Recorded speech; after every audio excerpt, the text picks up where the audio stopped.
pong pwede niyong advice sa mga hindi makapag-move on sa relasyon? Ayan. Yan. Siguro kung ako lang, attitude muna. Kumbaga, baguhin mo muna yung attitude mo kasi dun magsisimula yan eh.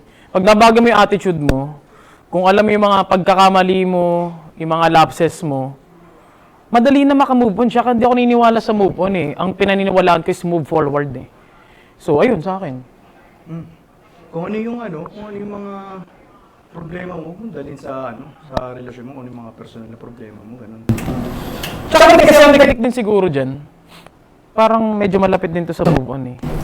Kung ano yung yung mag-asawa, problems na lang sabihin natin kasi. Parang di naman move on yun. Parang pinapatama mo naman sa akin. Hindi, sinasabi ko lang. Tama na. Di na, sige na. Paano na lang, live? Di na. Wala na akong pangalan. Hindi matapos. Sige na, hindi na po. Hindi na. Natutulog. Hindi na matuloy ito. Hindi na, sige na. Ako sinasabi ko lang, ano yung dikit sa move on? Kapag hindi ka mag-asawa, huwag mo nang idami kasi hindi ka lang pagkwentuhan yun, father.